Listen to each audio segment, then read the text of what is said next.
sans sucre, sans gluten, sans huile de palme, les labels fleurissent pour nous garantir une vie plus saine.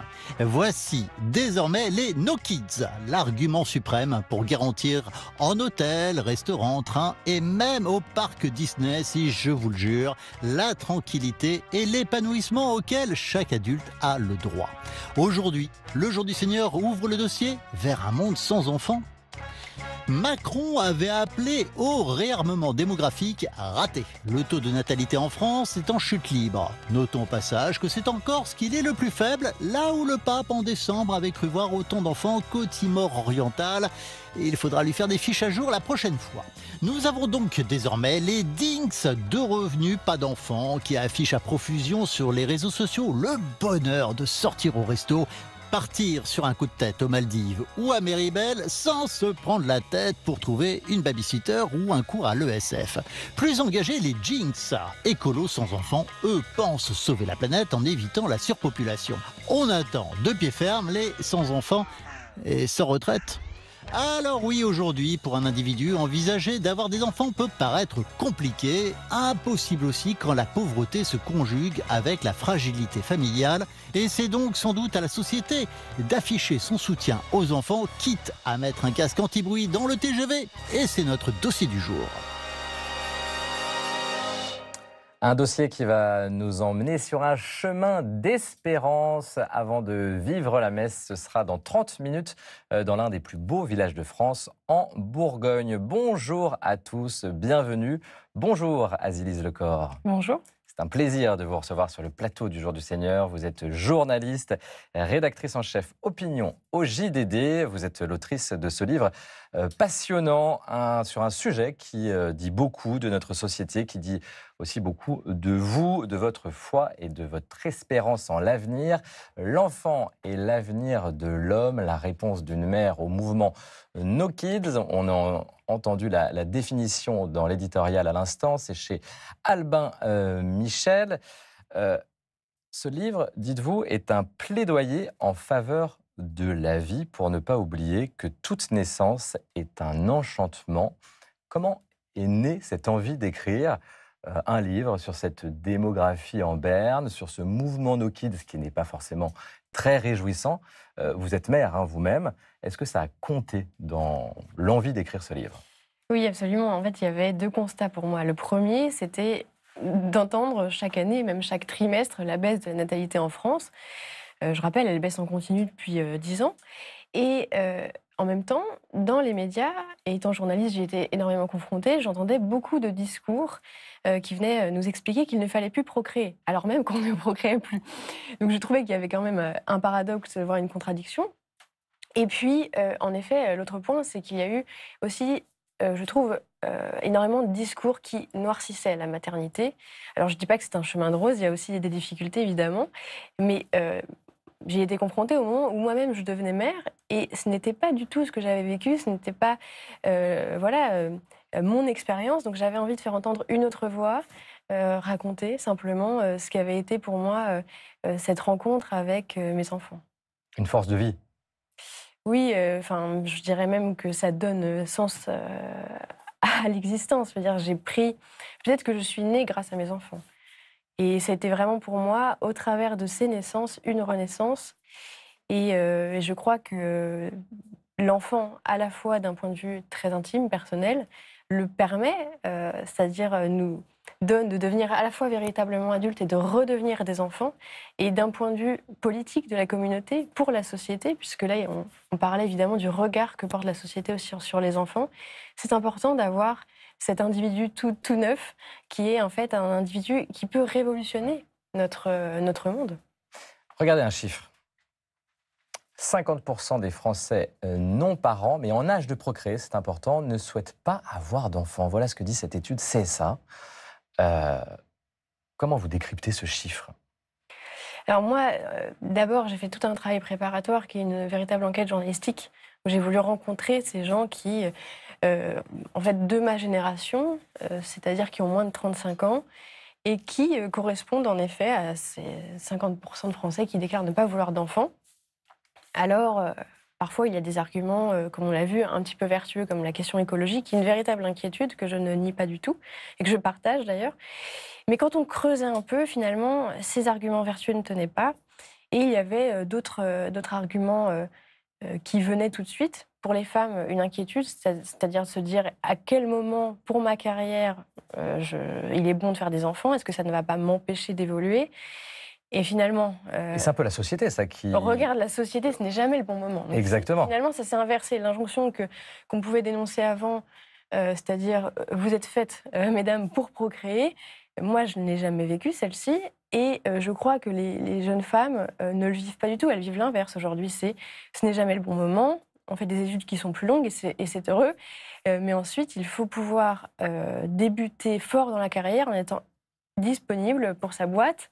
Et c'est le moment où on est le plus féconde. Et donc ensuite, après, on trouve sa place dans cette entreprise. Et finalement, ce n'est jamais le bon moment. Ou alors, c'est toujours un enfant de trop, etc. Voilà. Donc, il y avait cette inquiétude de la part des femmes, et je dirais de la part des couples en général, c'est la question du pouvoir d'achat qui revient systématiquement. Pour les personnes les plus aisées, il y avait l'idée de se dire, comme ça a été dit dans le sujet, finalement, est-ce que j'ai envie de dépenser ce pouvoir d'achat pour un autre que moi? Demain, je peux partir où je veux sans me poser la question. Donc, ça pose aussi la question de la responsabilité que j'ai à l'égard de cet autre. Je dois organiser mon portefeuille, mais aussi mes journées, mon temps pour ce petit enfant. Et ça pose évidemment aussi des questions d'engagement sur toute la vie, d'ordre, je dirais même métaphysique, qui plongent les gens dans des angoisses existentielles. Et puis, pour les personnes aux faibles revenus, c'est aussi de se dire, est-ce que je vais pouvoir offrir les conditions de vie qui est une bonne raison, correctes, qui est une bonne, un bon questionnement. On peut tous se le poser. Pour mon enfant, et pour qu'il puisse s'épanouir en devenant un homme. La vision No Kids est habitée par une pulsion de mort, c'est-à-dire une aspiration à n'être plus là. Vous allez encore plus loin. Expliquez-moi cette pulsion de mort. L'expression est forte. Hein. Qu'est-ce que vous entendez par là? Bien, c'est ce discours militant qui consiste à dire il ne faut plus faire d'enfants parce qu'il faudrait... Je rappelle que No Kids, c'est vraiment pour des raisons écolo. Green Inclination No Kids, ça veut dire inclination verte, pas d'enfants, engagement vert, pas d'enfants. Et donc, sous prétexte, finalement, de sauver la planète, comme disent les écologistes, il ne faudrait plus procréer.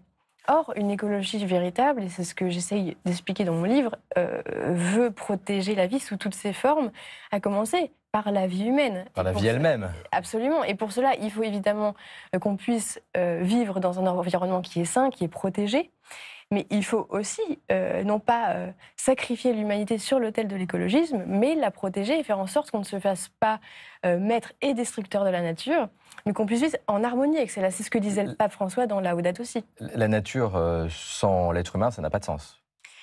Non, je pense que ça n'a pas de sens. Et ce que j'explique aussi, c'est que la nature, elle reprend toujours ses droits. En revanche, nous, pour la première fois, réellement, alors là, parce qu'on souhaite finalement notre propre mort, la question s'est posée avec l'ère nucléaire, mais l'humanité peut disparaître.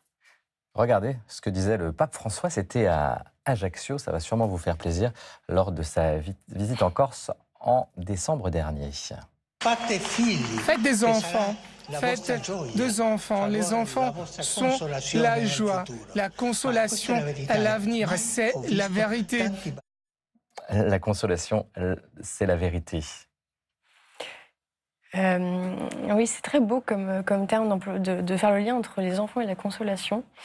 Moi, c'est vrai que c'est quelque chose que je vis, en fait, très concrètement. Quand j'ai des moments difficiles, souvent j'essaie de quitter, par exemple, le travail un peu plus tôt et d'aller simplement m'occuper de mes enfants.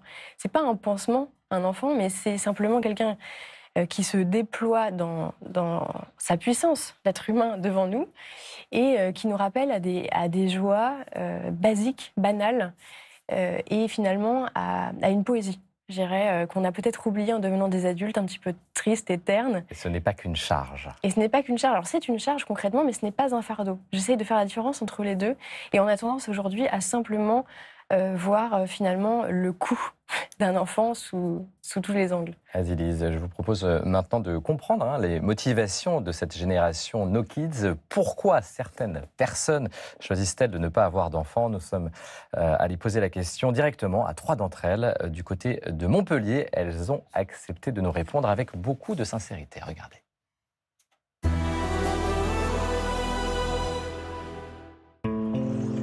Justine ne souhaite pas avoir d'enfants, un choix qu'elle a expliqué sur son blog personnel. Ça va?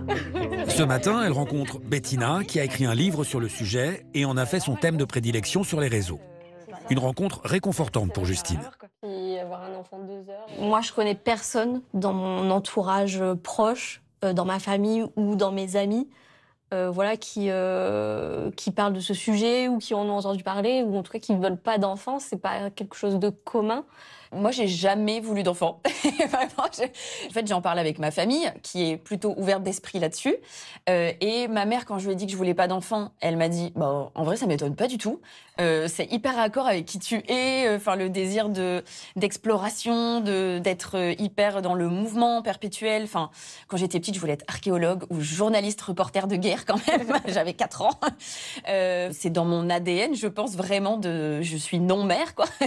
Et depuis que je me suis fait ligaturer les trompes, je me sens vachement plus alignée avec ce désir-là, en fait, puisque je suis sûre maintenant que je pourrai jamais avoir d'enfant. Moi, je suis jamais tombée enceinte et je suis sûre que ça pourra jamais m'arriver.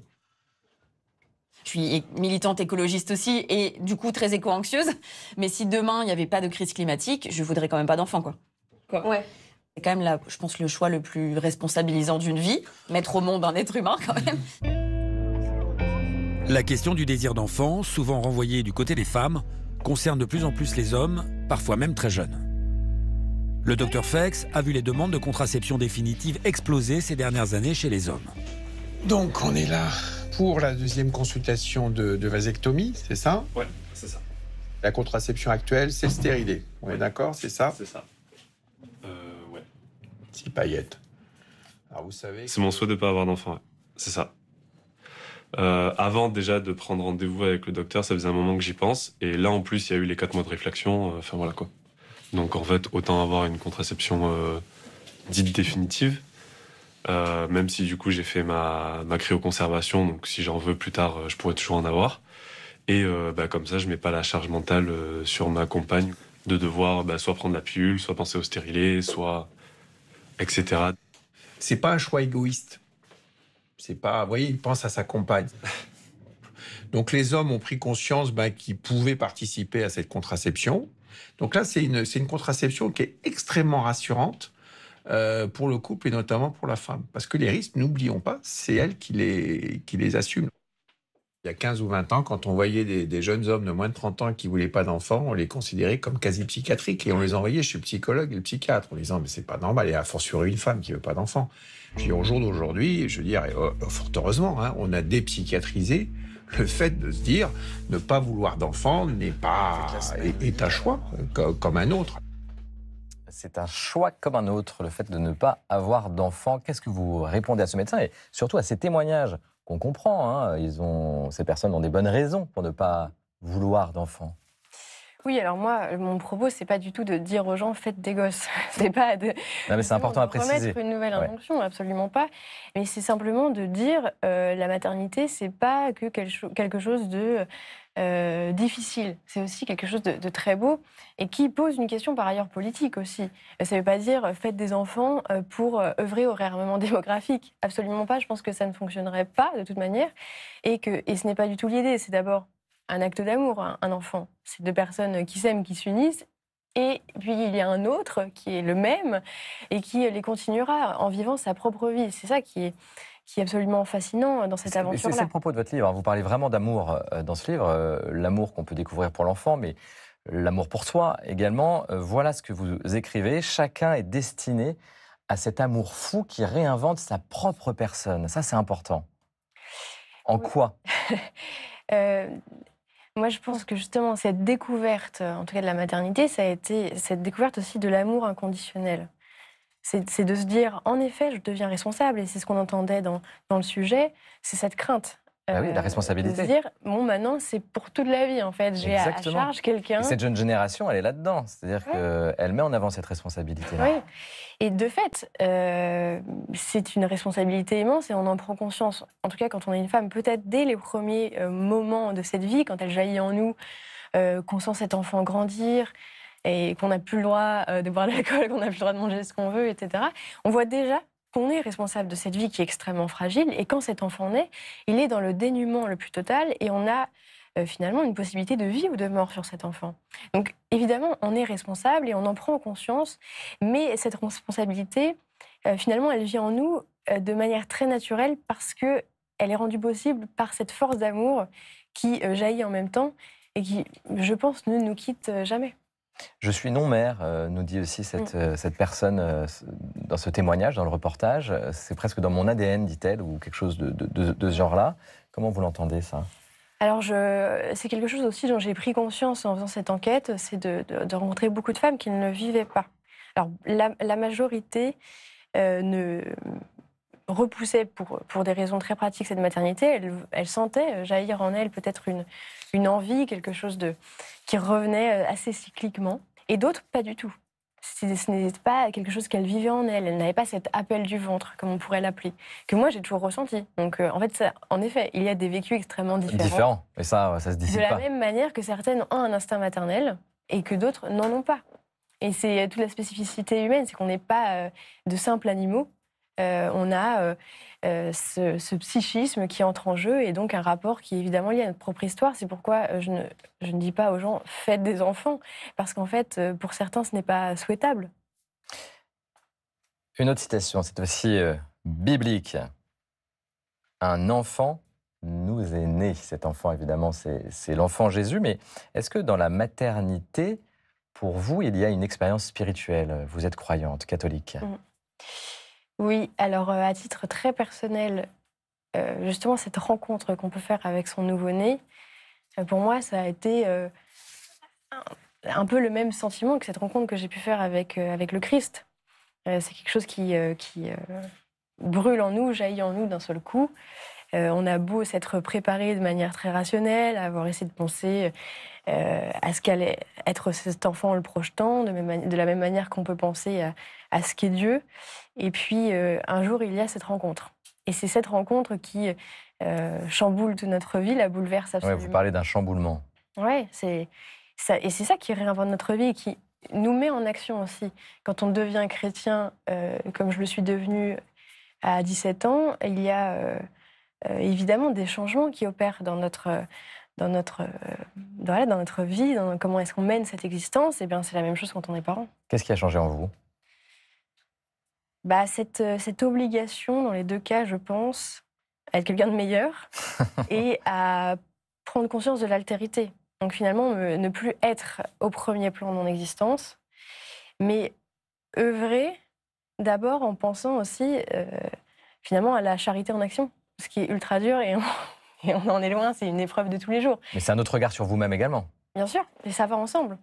Et c'est au travers, je pense, du regard de l'autre qu'on est capable aussi de se décentrer. Alors on en a déjà un peu parlé, hein, c'est pas facile d'avoir des enfants sur le plan financier. Et pour aider des mamans en très grande précarité à accueillir leur bébé avec le matériel nécessaire, c'est pas toujours évident. Une association a pris ses quartiers dans les sous-sols de l'église Saint-Sulpice à Paris, dans le 6e arrondissement. Je vous propose de découvrir sa vice-présidente Camille et ce très beau témoignage.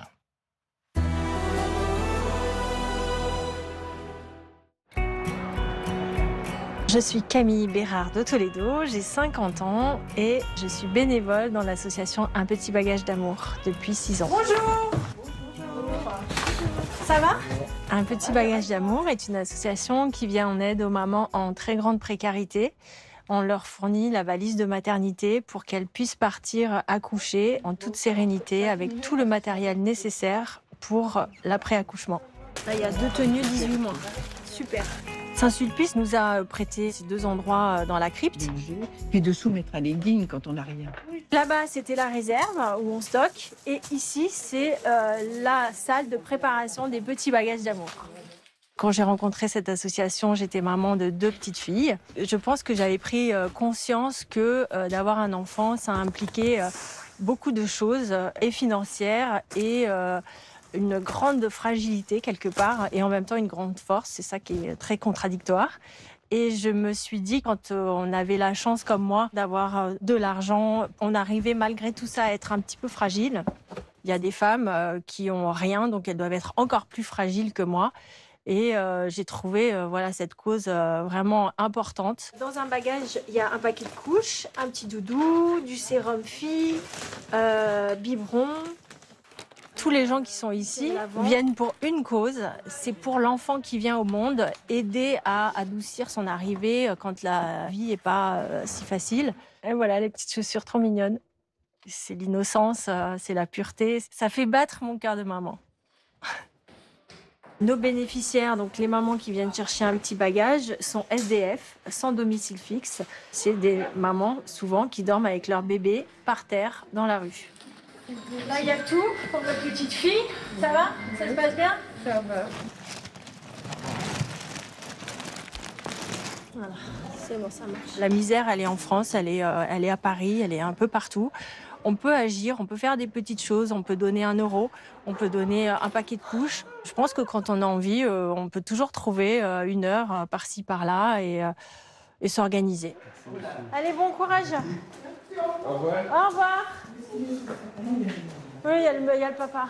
Elles sont à la fois réjouissantes, ces images, mais dures aussi. Il y a des mamans dans la rue aujourd'hui, en France. Oui, et je trouve que ce qui est très beau, c'est ce que disait cette femme, c'est que quand elle est devenue mère, elle a eu ce besoin de se mettre en action, justement, pour ces gens qui sont dans la misère. Et je crois que c'est quelque chose qui, en tout cas pour moi, ça a été aussi une véritable violence. Je me souviens très bien de porter la vie et d'être confrontée finalement à la misère, la condition humaine. C'est encore plus dur. Et c'est insoutenable. Et je me souviens quand mon enfant est né, pour une anecdote, il y a un sans-abri qui habite pas loin de chez moi que je croisais tous les jours. Et justement, un jour, il voit que j'ai ce petit bébé contre moi qui avait moins d'1 mois. Et là, il me dit que c'est un ange du ciel. Et alors que je lui parlais tous les jours, là, pour une fois, j'ai vraiment vu son visage s'illuminer. Et je trouvais que on voyait à travers de ce moment, finalement aussi, le rôle d'un enfant qui vient, d'un seul coup, apporter la bonne nouvelle. C'est vraiment un ange. Absolument. Au sens premier. J'aimerais qu'on ait une pensée ce matin aussi pour celles et ceux qui ne peuvent pas avoir d'enfants, mais qui en veulent. Vous en parlez dans ce livre. Voilà ce que vous écrivez à ce propos. Ce n'est pas parce que l'on est infertile qu'on ne peut être fécond.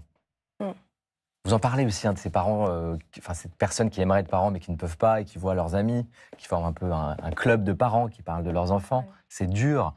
Comment on peut être fécond très concrètement quand on fait face à cette difficulté qui peut être une misère intérieure? Absolument. Alors je dis bien que ce n'est pas du tout un lot de consolation. Je pense que c'est une blessure qui demeure, peut-être un long chemin vers le deuil quand on ne peut pas avoir d'enfant. Mais on peut porter du fruit différemment. Et il y a plein de manières. Je rends notamment hommage à mes enseignants parce que je ne sais pas s'ils avaient des enfants ou s'ils n'en avaient pas, mais ils ont fait ce que doit faire tout parent avec son enfant, c'est-à-dire transmettre leur savoir, c'est ce qu'ils m'ont offert. Transmission. Et puis, ils ont été justement responsables parce qu'ils l'ont bien fait, ils l'ont fait de la meilleure des manières possibles. Et en fait, ils ne savent pas ce qu'ils ont semé. Et ensuite, ils donnent simplement des bagages comme ça à ceux qui veulent prendre ces petites graines. Et donc, je les en remercie encore aujourd'hui. Vous terminez avec une lettre à une amie. Vivez pleinement la vie. C'est ce que vous concluez votre livre comme ça. Ça veut dire quoi pour vous? On sent une force de vie dans ce livre. Et vous concluez vraiment avec ça. Alors, c'est vrai que cette lettre à une amie je l'ai vraiment écrite en pensant, non seulement à des personnes que j'ai rencontrées, mais à des amis qui sont dans cette situation-là.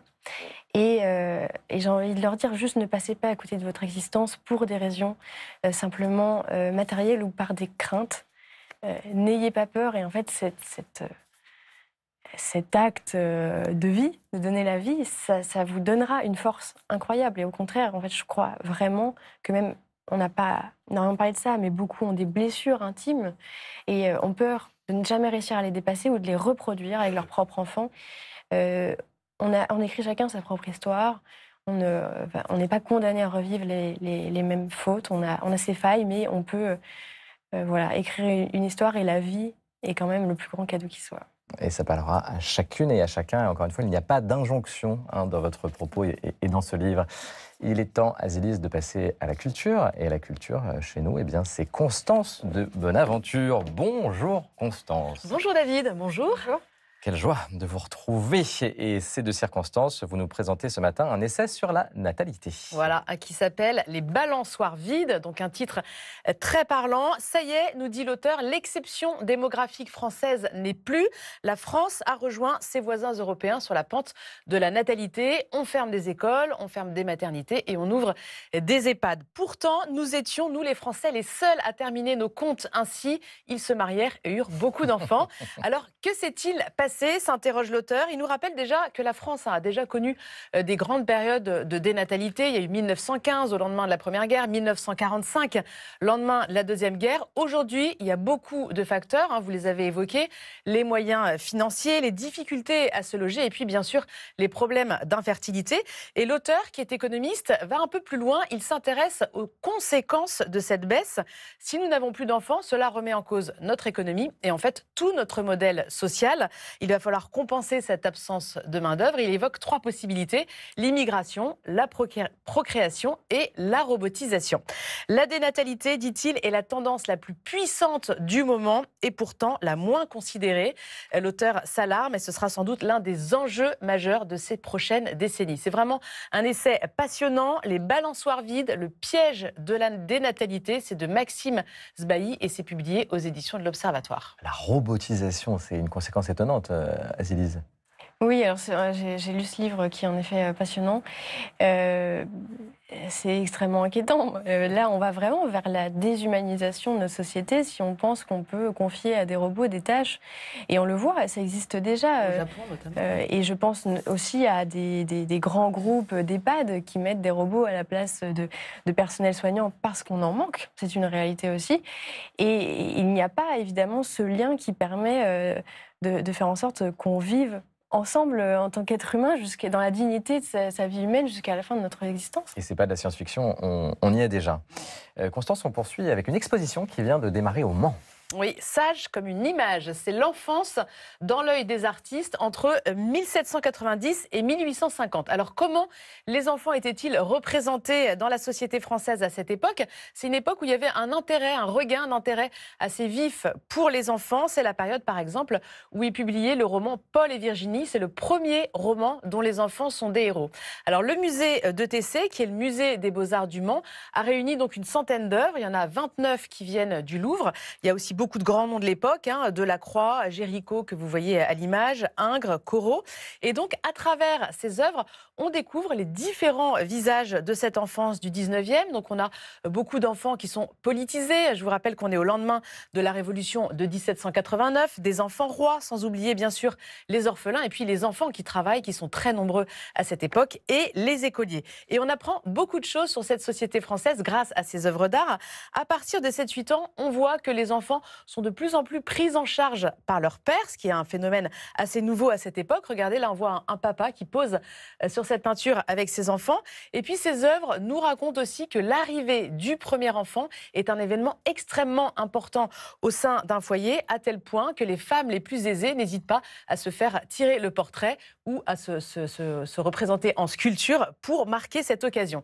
Sage comme une image, c'est une expo vraiment très originale, très intéressante. C'est jusqu'au 8 juin au Mans. L'exposition sera également à Bordeaux, au Musée des Beaux-Arts, à partir du mois de juillet. Enfance et patrimoine maintenant, Constance, puisque vous poursuivez votre série sur l'enfance de Jésus en ce mois de février. Et quoi de mieux alors pour en parler que de se rendre à la chapelle de Jésus enfant, qui se trouve à Paris dans le 7e, à 2 pas de la basilique Sainte-Clotilde.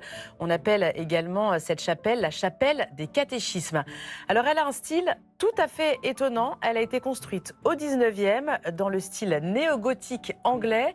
Regardez au fond du chœur cette grande composition en céramique, tout à fait originale. Elle s'inspire du tableau de Fra Angelico sur le couronnement de la Vierge. Juste en dessous se trouvent des personnages en terre cuite, représentant des saints et des saintes, symbolisant la jeunesse. Alors vous avez d'un côté les garçons, Saint Stanislas, Saint Donatien, Saint Louis de Gonzague, et de l'autre les filles, Sainte Catherine, Sainte Clotilde ou encore Sainte Jeanne d'Arc. L'autel est très richement décoré avec sur la porte du tabernacle l'enfant Jésus qui trône. Et je vous propose de terminer en beauté avec cette voûte absolument majestueuse. Elle est totalement en bois, de style anglais là encore. L'architecte s'est inspiré de Westminster. Merci Constance, merci Azilise d'avoir été avec nous. Mais restez encore un peu pour la messe que nous célébrons tout de suite dans l'un des plus beaux villages de France, dans Lyon. Les paroissiennes et les paroissiens de Noyères-sur-Serein nous attendent dans leur église que je vous propose tout de suite de visiter avec l'un d'entre eux. À tout à l'heure.